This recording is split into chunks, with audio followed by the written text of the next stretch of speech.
Well, good morning, everybody, and happy Wednesday. And I hope you're having a great morning so far. I'm excited to bring to you day 4 of Harry Potter and the Chamber of Secrets.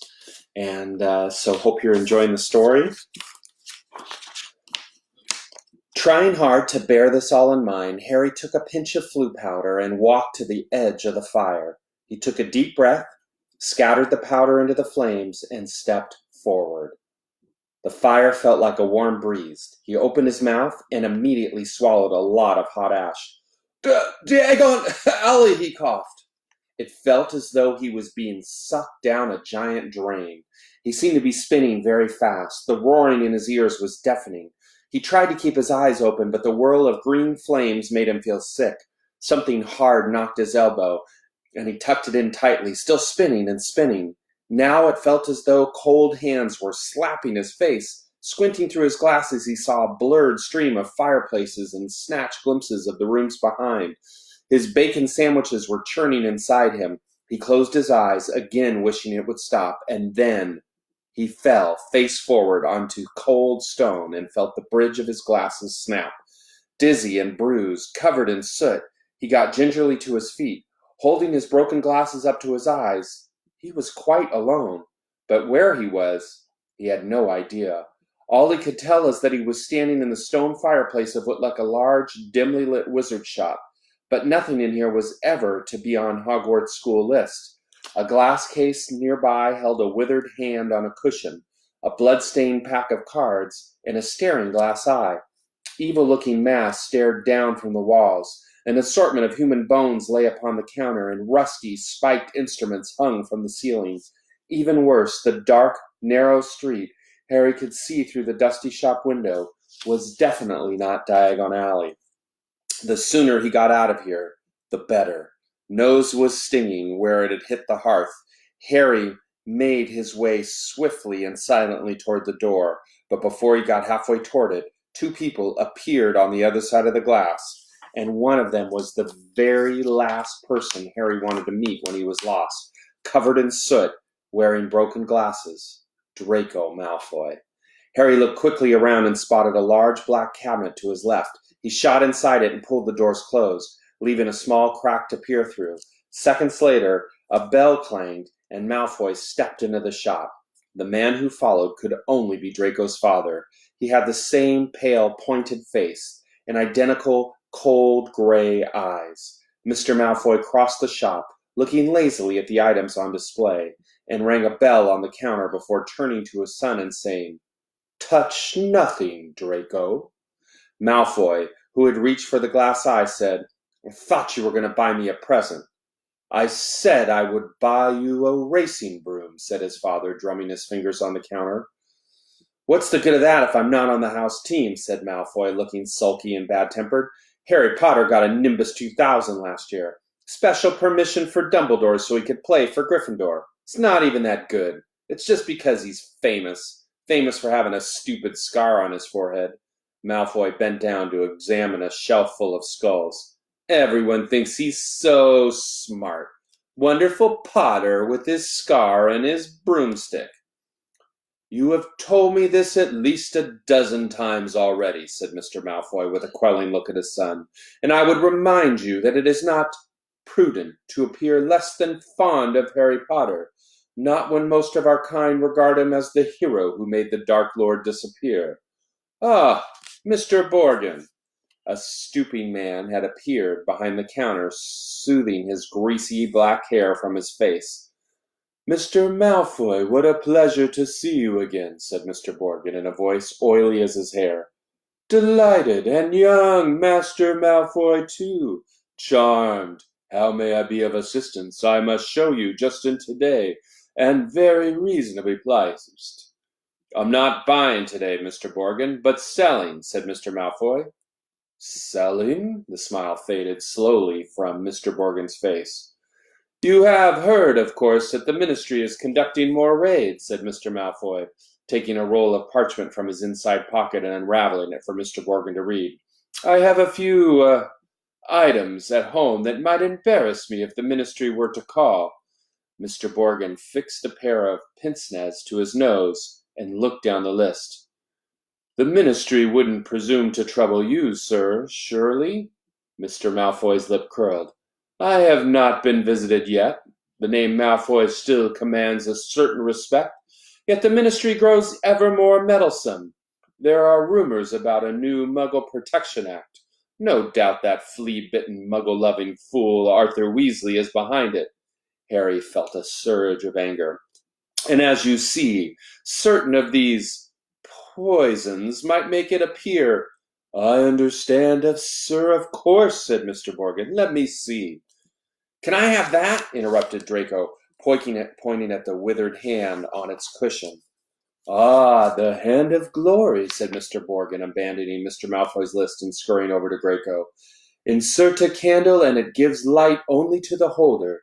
Best friend of thieves and plunderers. Your son has fine taste, sir. I hope my son will amount to more than a thief or a plunderer, Borgin, said Malfoy coldly, and Mr. Borgin said quickly, No offense, sir, no offense, sir, met. Though if his grades don't pick up, said Mr. Malfoy more coldly still, that may be indeed all he is fit for. It's not my fault, said Draco. The teachers all have favorites, that Hermione Granger. I would have thought you'd be ashamed that a girl of no wizard family beat you in every exam, snapped Mr. Malfoy. Ha, said Harry under his breath, pleased to see Draco looking both abashed and angry. It's the same all over, said Mr. Borgin in his oily voice. Wizard blood is counting for less everywhere. Not with me, said Mr. Malfoy, his long nostrils flaring. No, sir, not with me, sir, said Mr. Borgin with a deep bow. In that case, perhaps we can return to my list, said Mr. Malfoy shortly. I am in something of a hurry, Borgin. I have important business elsewhere today. They started to haggle. Harry watched nervously as Draco drew nearer and nearer to his hiding place, examining the objects for sale. Draco paused to examine a long coil of hangman's rope to read, smirking, the card propped up on a magnificent necklace of opals. Caution, do not touch, cursed, has claimed the lives of 19 Muggle owners to date. Draco turned away and saw the cabinet right in front of him. He walked forward. He stretched his hand out for the handle. Done, said Mr. Malfoy at the counter. Come, Draco. Harry wiped his forehead on his sleeve as Draco turned away. Good day to you, Mr. Borgin. I'll expect you at the manor tomorrow to pick up the goods. The moment the door had closed, Mr. Borgin dropped his oily manner. Good day yourself, Mr. Malfoy. And if the stories are true, you haven't sold me half of what's hidden in your manor. Muttering darkly, Mr. Borgin disappeared into a back room. Harry waited for a minute in case he came back. Then, as quietly as he could, slipped out the cabinet, past the glass, and out of the shop door. Clutching his broken glasses to his face, Harry stared around. He had emerged into a dingy alleyway that seemed to be made up entirely of shops devoted to the dark arts. The one he just left, Borgin and Burke's, looked like the largest, but opposite was a nasty window display of shrunken heads, and 2 doors down, a large cage was alive with gigantic black spiders. 2 shabby-looking wizards were watching him from the shadow of the doorway, muttering to each other. Feeling jumpy, Harry set off, trying to hold his glasses on straight, and hoping against hope he'd be able to find a way out of here. An oily wooden street sign hanging over a shop selling poisonous candles told him he was in Knockturn Alley. This didn't help, as Harry had never heard of such a place. He supposed he hadn't spoken clearly enough through his mouthful of ashes back in the Weasley's fire. Trying to stay calm, he wondered what to do. Now, are you our lost, my dear? Said a voice in his ear, making him jump. An aged witch stood in front of him, holding a tray of what looked like human fingernails. She leered at him, showing mossy teeth. Harry backed away. I'm fine, thanks, he said. I'm just... Harry, what do you think you're doing down here? Harry's heart leapt. So did the witch, with a load of fingernails cascaded down over her feet, and she cursed as the massive form of Hagrid. The Hogwarts gamekeeper came striding towards them, beetle-black eyes flashing over his great bristling beard. Hagrid! Harry croaked in relief. I was lost. Flue powder. Hagrid seized Harry by the scruff of his neck and pulled him away from the witch, knocking the tray right out of her hands. Her shrieks followed them all the way down the twisting alleyway out into the bright sunlight. Harry saw a familiar snow-white marble building in the distance. Gringotts Bank. Hagrid had steered him right back into Diagon Alley. You're a mess, said Hagrid gruffly, brushing soot off Harry so forcefully he nearly knocked him into a barrel of dragon's dung outside an apothecary. Skulking around Knockturn Alley. I don't know. Dodgy place, Harry. Don't want no one to see you down there. I realize that, said Harry, ducking as Hagrid made to brush him off again. I told you I was lost. What were you doing down there anyway? I was looking for a flesh-eating slug repellent, growled Hagrid. They're ruining the school cabbages. You're not on your own. I'm staying with the Weasleys, but we got separated, Harry explained. I've got to go find them. They set off together down the street. How come you never wrote back to me? Said Hagrid as Harry jogged alongside him. He had to take 3 steps to every stride of Hagrid's enormous boots. Harry explained all about Dobby and the Dursleys. Lousy muggles, growled Hagrid. If I'd have known. Harry, over here. Harry looked up and saw Hermione Granger standing at the top of the white flight of steps to Gringotts. She ran down to meet them, her bushy brown hair flying behind her. What happened to your glasses? Oh, hello, Hagrid. Oh, it's wonderful to see you two again. Are you coming into Gringotts, Harry? As soon as I found the Weasleys, said Harry. You won't have long to wait, said Hagrid with a grin. Harry and Hermione looked around. Sprinting up the crowded streets were Ron, Fred, George, Percy, and Mr. Weasley. Harry, Mr. Weasley panted. We'd hope you only gone one grade too far. He mopped his glistening bald patch. Molly's frantic. She's coming now. Where did you come out? Ron asked. Knockturn Alley, said Hagrid grimly. Excellent, said Fred and George together. We've never been allowed in, said Ron enviously. I should ruddy well think not, growled Hagrid. Mrs. Weasley came now galloping into view, her handbag swinging wildly in one hand. Ginny's just clinging on to the other. Oh, Harry, oh, my dear, you could have been anywhere. Gasping for breath, she pulled a large clothes brush out of her bag and began sweeping off the soot Hagrid hadn't managed to beat away. Mr. Weasley took Harry's glasses, gave them a tap of his wand, and returned them good as new. Well, gotta be off, said Hagrid, who was having his hand wrung by Mrs. Weasley. Knockturn Alley, if you hadn't have found him, Hagrid. See you at Hogwarts, as he strode away, his head and shoulders taller than anyone else in the packed street. Guess who I saw in Borgin and Burke's? Harry asked Ron and Hermione as they climbed the Gringotts step. Malfoy and his father. Did Lucius buy anything? Said Mr. Weasley sharply behind them. No, he was selling. So he's worried, said Mr. Weasley with grim satisfaction. Oh, I'd love to get Lucius Malfoy for something. You be careful, Arthur, said Mrs. Weasley sharply as they were bowed into the bank by a goblin at the door. That family's trouble. Don't go biting off more than you can chew.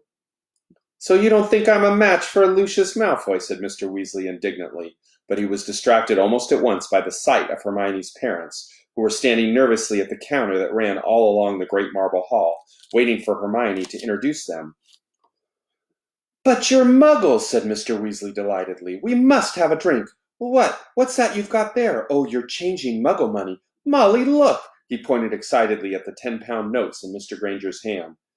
Meet you back here, Ron said to Hermione, as the Weasleys and Harry were led off to their underground vaults by another Gringotts goblin. The vaults were reached by means of small goblin-driven cars that sped along the miniature train tracks through the bank's underground tunnels. Harry enjoyed the breakneck journey down to the Weasleys' vault, but felt dreadful, far worse than he had in Knockturn Alley when it was open. There was a very small pile of silver sickles inside, and just one gold galleon. Mrs. Weasley fell right into the corners before sweeping the whole lot into her bag. Harry felt even worse when they reached his vault. He tried to block the contents from view as he hastily shoved handfuls of coins into a leather bag. Back outside on the marble steps, they all separated. Percy muttered vaguely about needing a new quill. Fred and George had spotted their friends from Hogwarts, Lee Jordan. Mrs. Weasley and Ginny were going up to a second-hand robe shop. Mr. Weasley was insisting on taking the Grangers off to the Leaky Cauldron for a drink.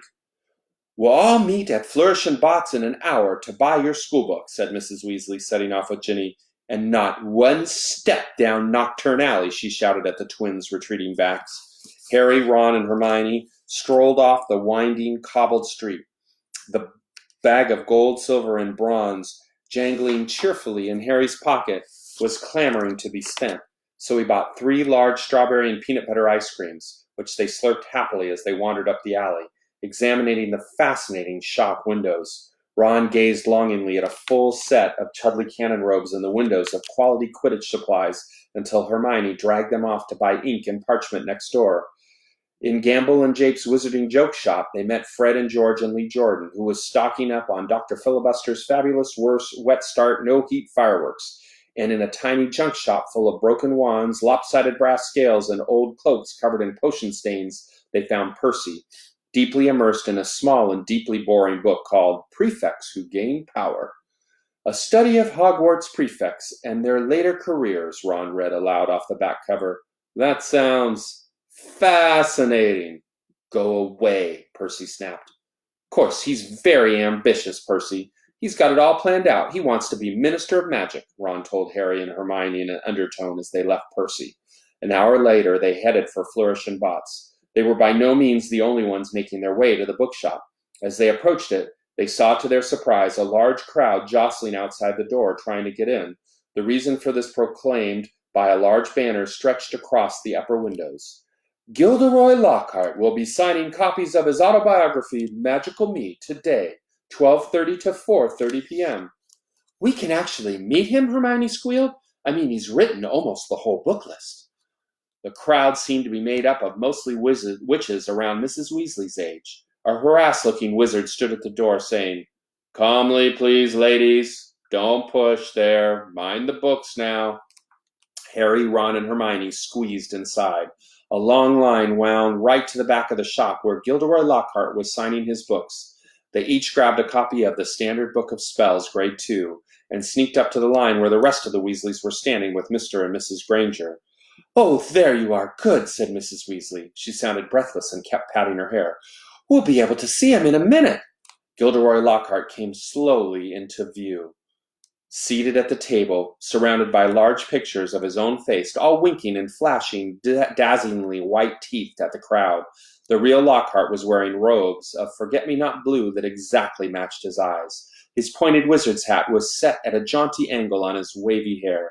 A short, irritable-looking man was dancing around taking photographs with a large black camera that emitted puffs of purple smoke with every blinding flash.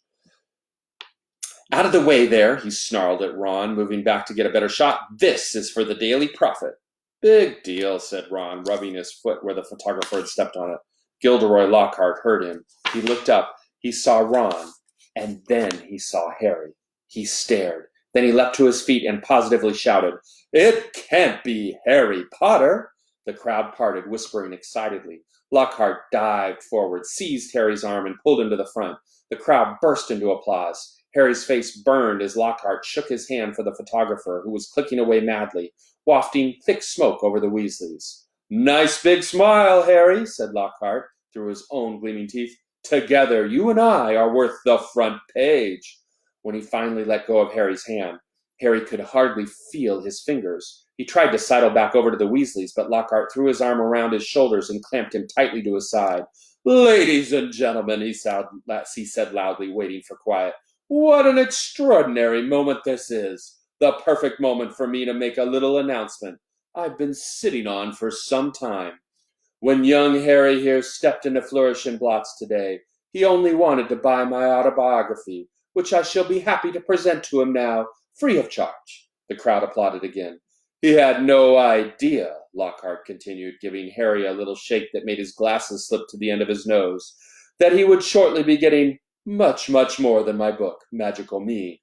He and his schoolmates will, in fact, be getting the real Magical Me.